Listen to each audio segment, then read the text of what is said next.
Are you ready to make a difference in the lives of others? If so, then you should consider becoming a recovery coach. Recovery coaches are trained to help people in recovery, seeking recovery, or struggling with addiction. They provide support, guidance, and resources to help people on their recovery journey. CCAR Training is the leading provider of recovery coach training programs. Our programs are designed to teach you the skills and knowledge, what we call the science, while giving you an understanding of your own art needed to be a successful recovery coach. We offer a variety of training options, most offered online. If you're interested in becoming a recovery coach or just learning more, I encourage you to visit our website or contact us today. We would be happy to answer any questions you have and help you get started on your journey to becoming a recovery coach. We hope you'll visit us at www.addictionrecoverytraining.org to learn more. Are you in the recovery field and looking to expand your knowledge of the many pathways to recovery? Do you want to network with the nation's leading recovery leaders? If so, then the Multiple Pathways of Recovery Conference is for you. CCAR, Recovery Iowa, and the Iowa Department of Health and Human Services are bringing the message of multiple pathways to our friends in the Midwest. Join us August 21st through the 23rd at the Embassy Suites in Des Moines, Iowa for the National Recovery Conference, where we share and educate one another about the many different pathways, methods, practices, programs, and belief systems recoveries can use to enhance their recovery journey and sustain long-term recovery. Whether it's a 12-step, secular, a spiritual religious modality, medication-assisted recovery, or wellness-based and sober active communities, we've got you covered.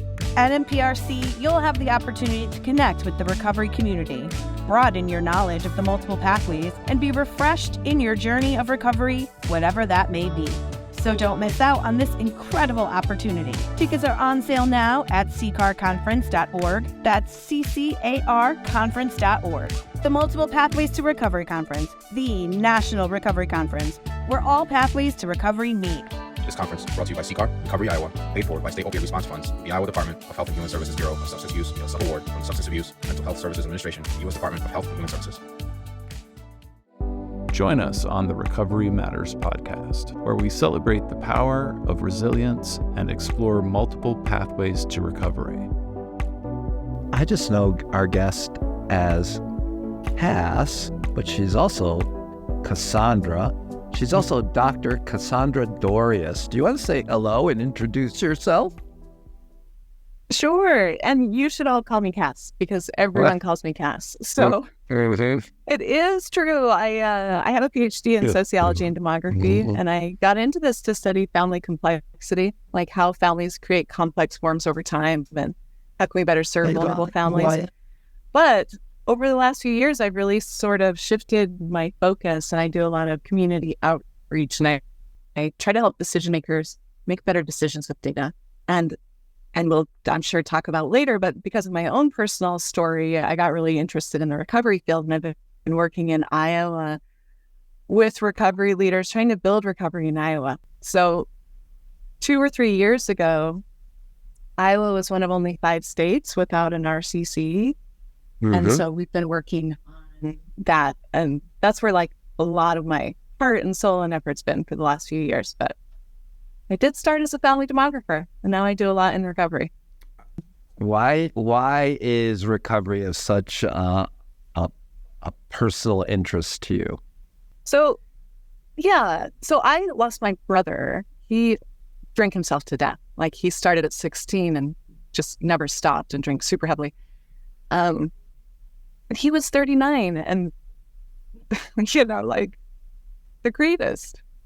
Ooh, we've talked about this, Bill. So this happened like 7 years ago, and then just randomly I'll talk about it and just start crying. And you just never get over this stuff. So just like the most excellent human being in the whole world. How close were you in age? And 1 year apart. And so we grew up like Irish twins, just grew up together. And was just my closest friend. So when I had the chance to start to work in this area, it just seemed like a way to honor him, as well as, really try to help other families not go through this. what can we do to help people not feel this way, go through this, to make their lives better? That's what like motivates me, gets me out of bed. I get so excited by the hope that recovery is possible. Mm-hmm. So one of the myths about alcoholism is that when somebody's alcoholic, they're unlovable. You know that. Oh, that's crazy talk. I know. So we hear it and we see it in you about how much you loved your brother even through all his drinking years. Describe that, what that was like for you. What did you see? What did you try to do? What did he try to do? There were times where I think it was really hard because when you're drinking a lot and you're making really bad choices, it is really difficult. And he hit this sort of his rock bottom place and then came and moved in with me and my family. So we rented the top floor of a house and he was on the bottom floor of the house, and we lived together closely, shared all our meals and hung out. So for years. So we had a really firsthand look at how destructive alcoholism was in terms of like losing jobs, losing partners, that sort of thing. But then also just that you were this whole wonderful human being all through the process and struggling with something really difficult. So we definitely had that firsthand look with the bad things, like get out of bed. You have to get out of bed. We have a realtor coming over. We have something happening. We're like, you need to vacate the house and you have to be able to move and you're too drunk to move, or, you know, you were drinking and shouldn't have been driving and you were, and we have young kids and that's not reasonable, and there are kids in the neighborhood and you have to stop, you know. So we had those real conflicts, but mostly he just was the best guy I knew. So it was just watching all of these destructive behaviors with just this extraordinarily wonderful person. Did he want recovery? Yes, he'd actually sort of tragically he had been sober for 2 years and then hit like a point and fell back into drinking, and it was just too much for his body. And it was, you know, he didn't know that he had like pushed it to the very limit when he was sober, but just falling back in, it was less than, you know, a couple weeks. It just finally everything gave out, you know. So it was really, really sad that last time. You know, it's interesting because you mentioned Phil asked you about if you want a recovery, and you mentioned sobriety. And I think, you know, folks use those words interchangeably. And I certainly did for a long time, until I've had my own exploration over the last 5 years and understanding more pathways of recovery and moderation and all of that. So would he have defined himself as in recovery or sober? That is a great question. So I also agree that you don't have to be sober to be in recovery. I don't think that's true. But he was really seeking sobriety. And for him, it was really an all or nothing sort of. He could never just drink like one beer. Like that wasn't a possibility. So moderation, while I believe in it conceptually, and when I talk about it, I don't think recovery means like sobriety for almost anything. I do think for him, he saw himself in recovery, but he also saw himself as he needed sobriety. Yeah. Yep. I definitely do. I do too. I need to not drink. Yeah. That's clear. Yeah. I can't even imagine you. What, drinking again? Yeah. Lord almighty. But, so I, you know, one of the things as you're talking, I had a nephew who was 5 months older than me, who never got into recovery and died at the age of 52 from the side effects of his alcoholism. And it's so loved by his mother, my sister, so much talent, all of that good stuff. And I went through this whole thing of like, why did I get it and he didn't get it? Like, why did I find recovery? Why did it stick for today anyway? And he didn't get it. What's the difference? And I don't think I figured that out. So, Cass, I want to ask you, what have you learned through all this? That's a big question. I'm going to ask Do you mean like with my experience with my brother, or do you mean in my experience working in the field of recovery? Tie the two together. Well, I think if from a family perspective, I would say, you mentioned earlier, some people think people who are alcoholics are unlovable, and I said garbage. I think that's something I learned through that process is like, no, I'm being serious when I say, like, I think he's the greatest guy I've ever known. He's awesome. Having any sort of lived experience with disorders of any kind doesn't make you unlovable.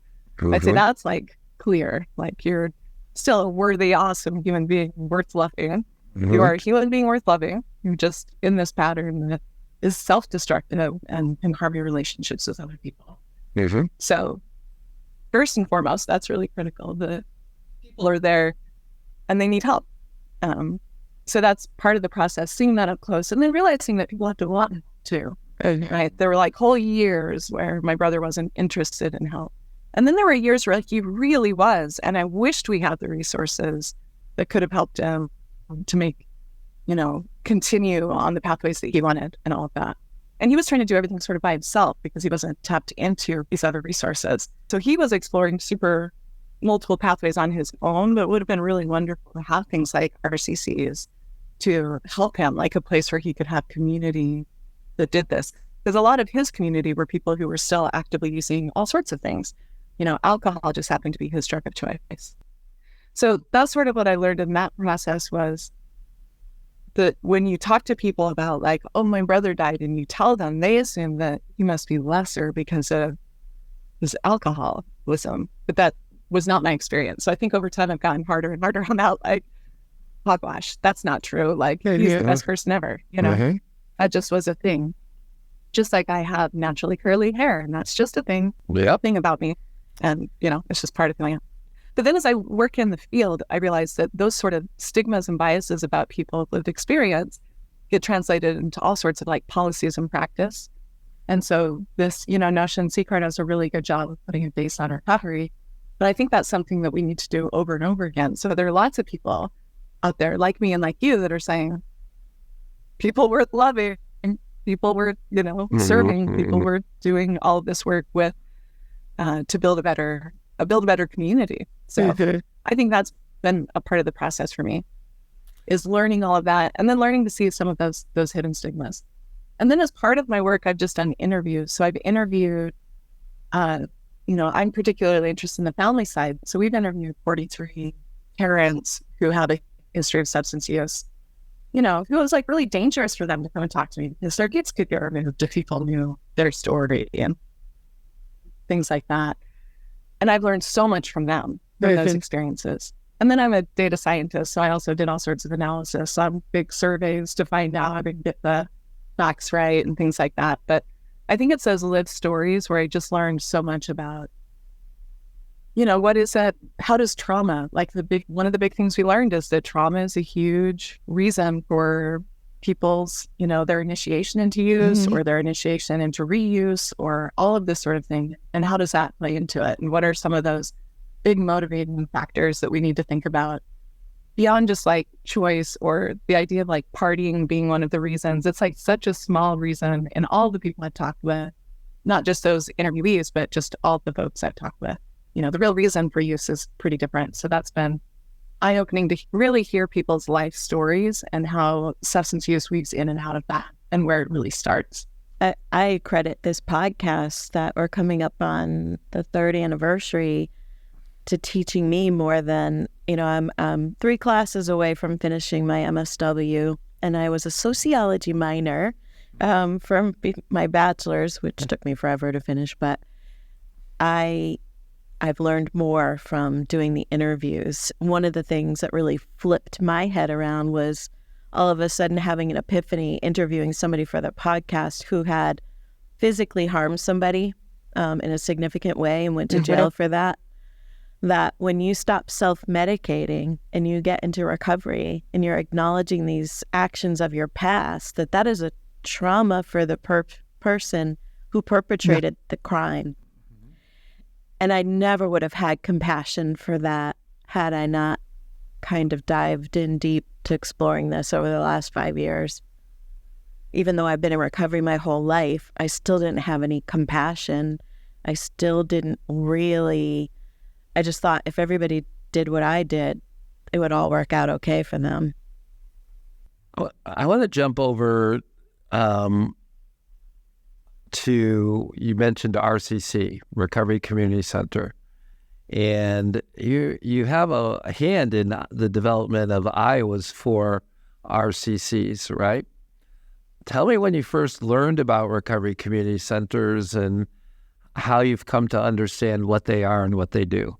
So the first time I learned about them, we have sort of reputation, my research team, as we go in and, like I said, help people make decisions with data. And so we got called in from the Department of Public Health, and Kevin Gabbert and Monica Wilkie-Brown are just these great folks who've been working for years to try and get recovery in Iowa. I'm going to answer your question, Phil. I'm going to give a little sliver of Iowa history that I think is useful. In our bureau that works in this area is called the Substance Abuse Bureau. So we just barely got the name changed. And in our state code, it only provided for services around treatment and prevention. And so recovery wasn't even in our state code and both of those things changed just this year, like just barely. So all of these changes are just starting. So when I got called in, recovery was just this idea of something that Iowa really needed to pursue. There wasn't funding set aside for it. And there really hadn't been any boots on the ground work in this area that had, from the government side.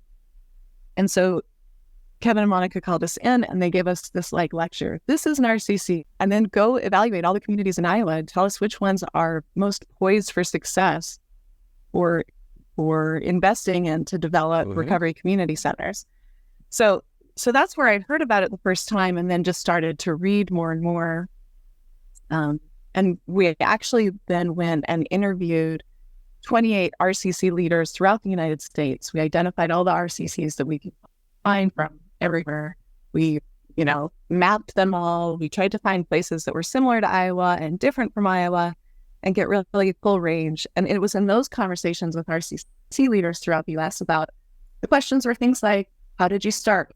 What's your founding story? What worked? What didn't? If a new person was starting today, what would you tell them? What advice do you have? And that's really where we learned about the culture of recovery community centers and their purpose and how they work and how they fund, how they try to maintain sustainability. But mostly it was about that heart of what a recovery community center is today.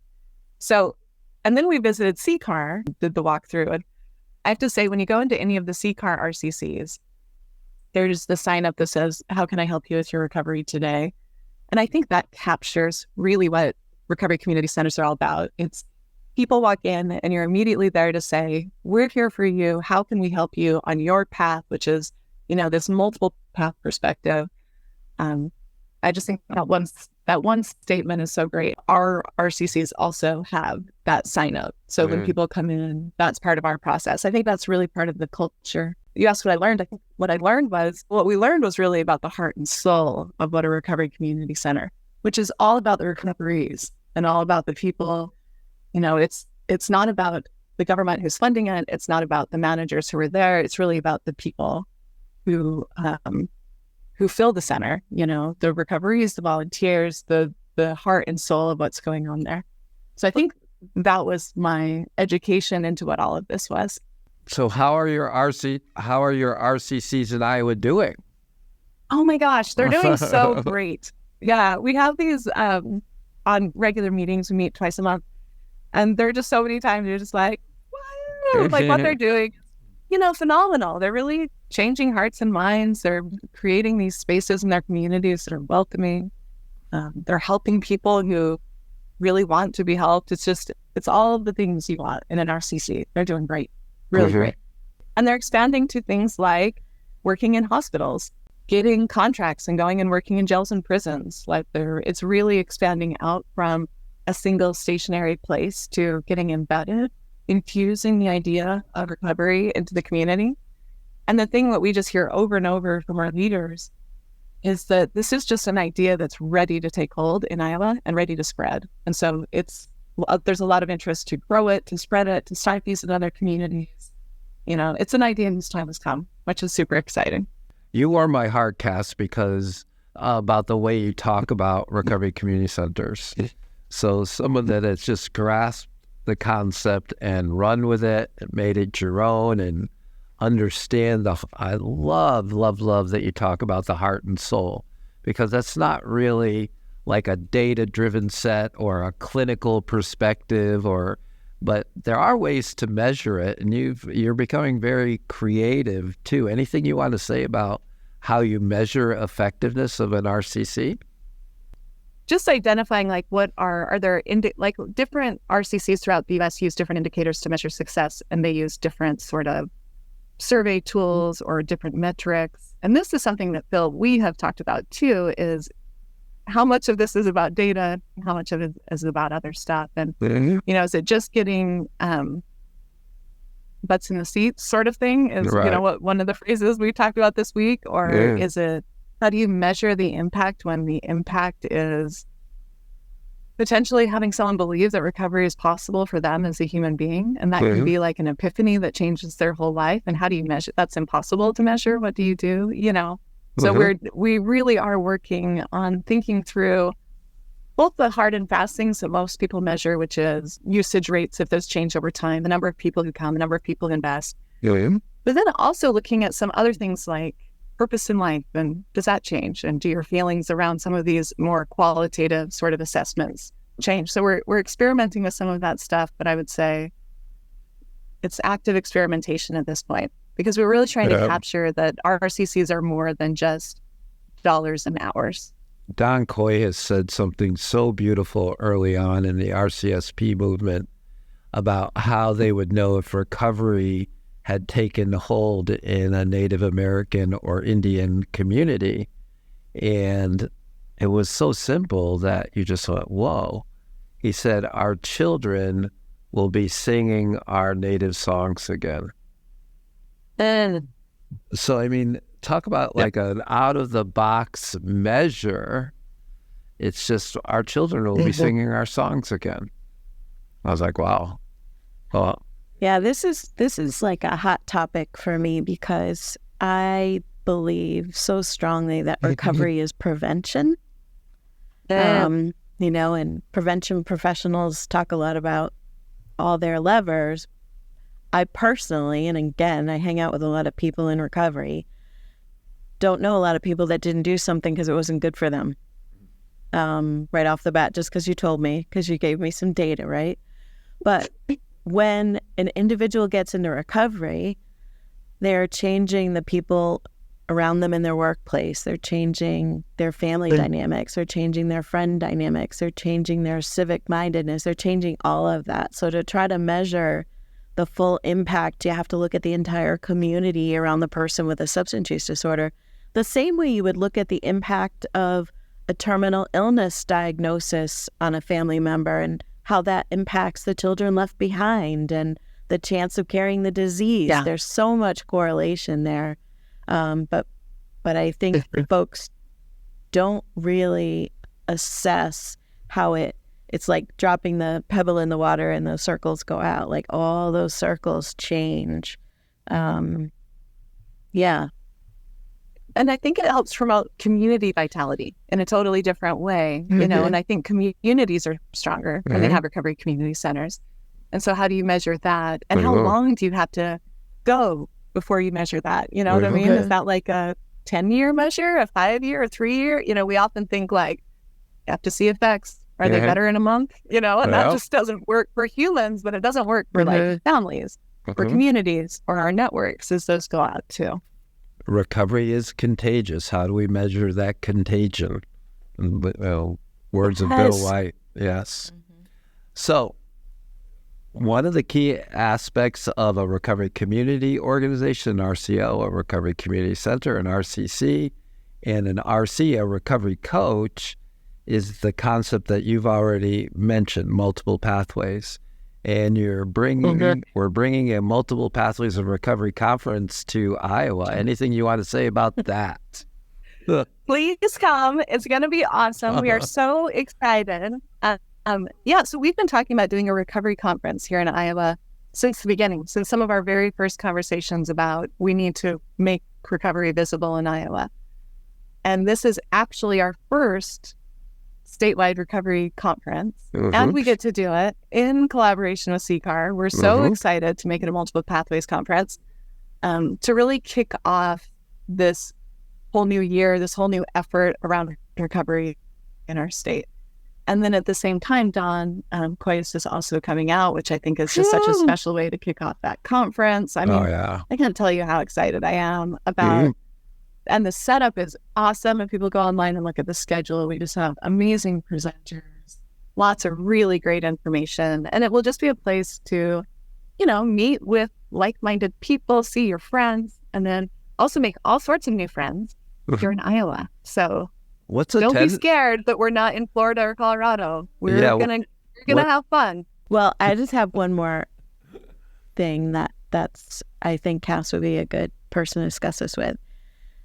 People I find that I'm working with either at UConn when I was at University of Connecticut and just working with state and grant folks love the phrase evidence-based practice.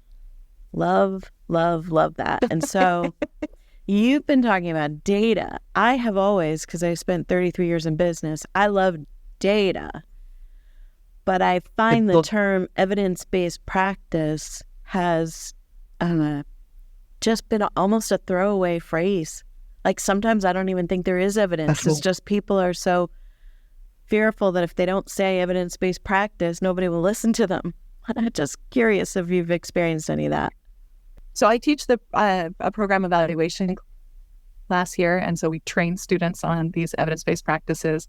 And I tend to agree with you. I think evidence-based for who? When did you decide this evidence-based? When people are like touting their program that became evidence-based in 1980 in a different state and community, and it may have nothing to do with yours. Is that still evidence-based? I mean, I think there's a lot of reason to be doubtful and to question. And there's so much data in the world, it's not hard to construct some evidence. But what I find more effective in the work that I do, so I use a process called community learning through data-driven discovery. And that's where you actually go to communities or decision makers and you say, what is your problem? What's the problem that keeps you up at night? And then we go find data in service of that problem, trying to solve specifically those things so that as people are making decisions, they're using evidence that's targeted to the decisions that they need and a wide variety. Like most people are sitting on mounds of data that they don't know how to use, or they don't have the human or technical resources. Like even CCAR, which maybe doesn't collect a whole lot of data, although it does. Do. Yeah, you have so much data. So like if you open that up and said, yes, come play around in our data for 3 months and then help us answer these 5 pressing questions we have, we could use your own data to answer your own questions. So you oftentimes don't even have to go to other places. You have so much information that it's just not harnessed. And so when I think about how do we do evidence-based practices, I think about harnessing our own data, like liberating the data we already have to try and answer the questions we care about that are really meaningful, rather than questions that someone else might give us with data that may not be directly related to what we're trying to do. I love that. And, the other thing is I often wonder, is there an evidence-based practice pre the technology we have today and pre-pandemic, which changed a global mindset around life? So tell me more. Yes, and please tell me more. I'm so interested. Well, particularly because I was working with young adults for 4.5 years, that people were still bringing out things that had worked in the late 90s or the early 2000s, and not really understanding that this is a generation of young people who have technology in ways that never could have been imagined, and then were basically told at any time in your life the world could shut down and everything you're working for or dreaming of could be completely flipped. And I think it's had a huge impact on young people. And so the need for self-medicating at younger and younger ages seems to be a trend. And that's data from the National Survey on Drug Use per Household. Well, I also have a whole different spin on evidence-based practice. That back 20, 25 years ago, when the recovery community learned that it took 17 years for something to be labeled an evidence-based practice to actually go into practice, it was kind of like silly. So we just flipped the whole phrase and we called it practice-based evidence. I didn't know that. That what we do as recovery coaches, we don't need evidence-based practice because we practice, and then we have practice-based evidence of the person sitting right in front of us, of how their lives were transformed.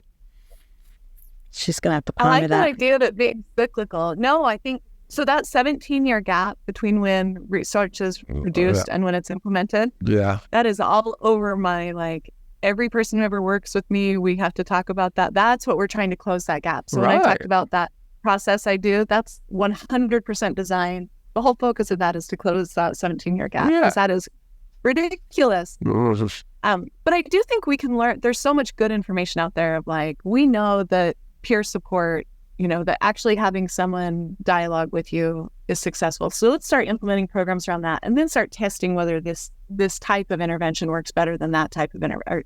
You know, I think there's like a lot of really good things we can do based on what we already know. But I do love that your point, which is we're building the evidence base right now. Like, that was really good. And Rod Courtney, who runs one of our RCCs here in Cedar Rapids, and is just, you know, he likes to say, he has some phrase about, like, it's not the boots on the ground. It's like he's collecting data every day. The data walks through the door every day. That's it. The data walks through the door every day. Like, he has a better idea of what's going on than all of these surveys and all of these different things, because the data walks through the door every day. You know? I also think when you talk about recovery coaching, so I do a lot of recovery coach performance support, and every time you meet someone, I wouldn't know how to define that as that intervention. Does that work better than someone else, another one? Because the way we approach a person or the way we respond is always different. It's a very fluid dynamic in how you talk about recovery and coach someone based on the person you're working with. So it's hard to say. So is it just a coaching intervention? And if it's a coaching intervention, what type of coaching intervention is it? Well, oh my gosh, it gets so complicated. And it's really about people. People don't care how much you know until they know how much you care. Do you care for somebody else? So I will put a plug back for the conference and say we are doing, this is a little bit different this year, and it's, you know, thank you for being patient with me, but we are doing a little bit of a science fair, and it's after like the main conference, like between 4 and 5 or something on one day, but where we're bringing in people who do work in this area. So like we'll be there talking about the Recovery Ready Community Index. We have this great guy, Paul Gilbert, who's coming in, and he's going to be talking about research on does peer support recovery work from that evidence base. So this question asking, he's trying to tackle that. So you should go needle him and all of the other thinkers out there who are trying to like actually put numbers on this, because we do need these conversations, because it's so broad what we're trying to capture. I agree, but I've been having this conversation for 25 years, so I'm kind of burnt out about it.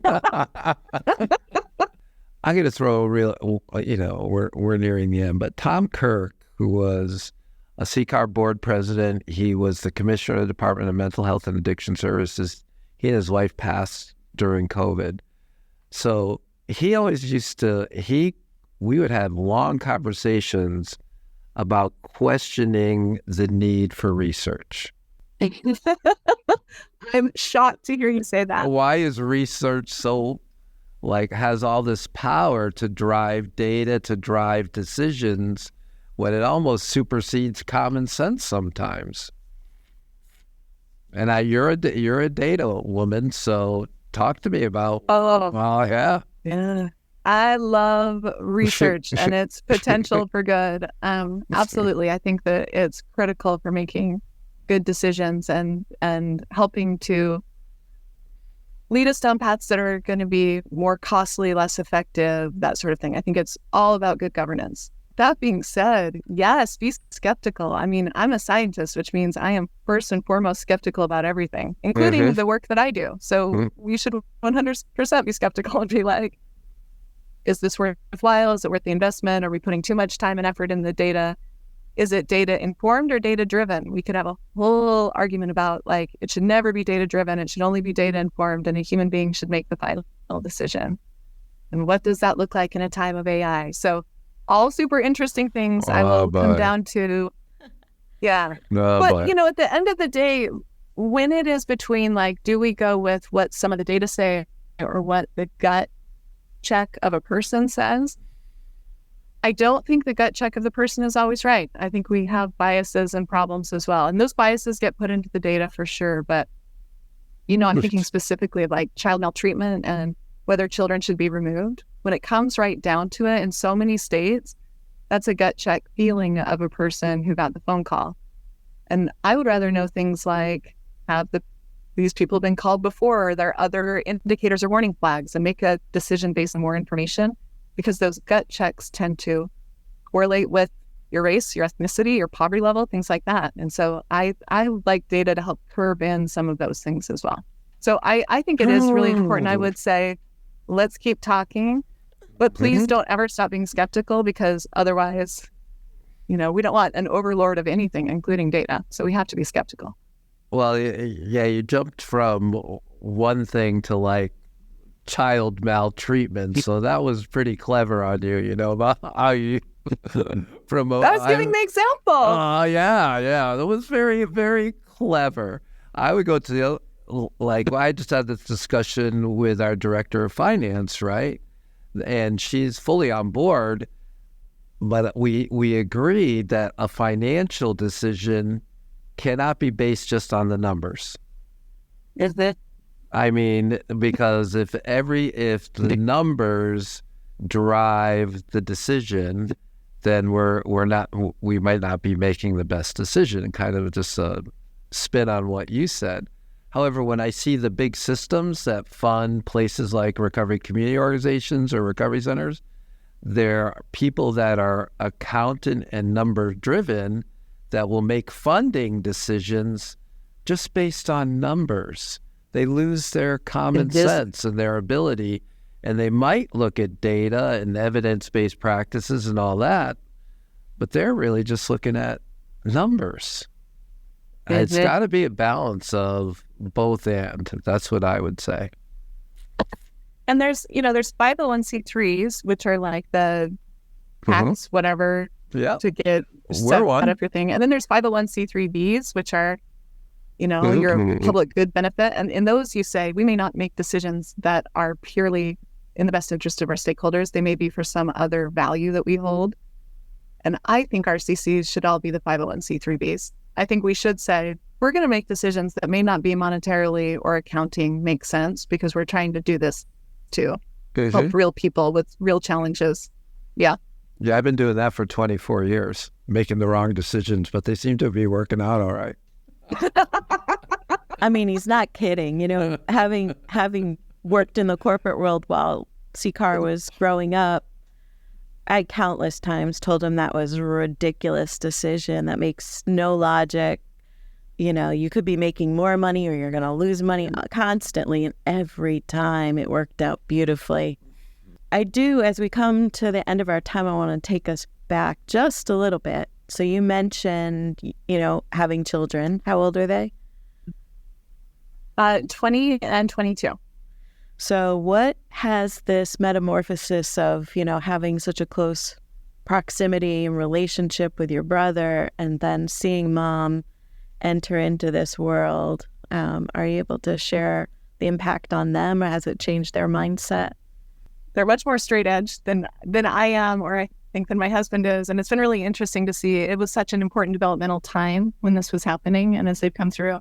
And I really thought they'd get into college and then go through the normal drink a ton, which as a professor, I see that students are drinking a ton and there are things going on. And I have honestly been shocked as a parent at how little that is happening and how often it comes up. Like, well, I wouldn't do that. Ryan died.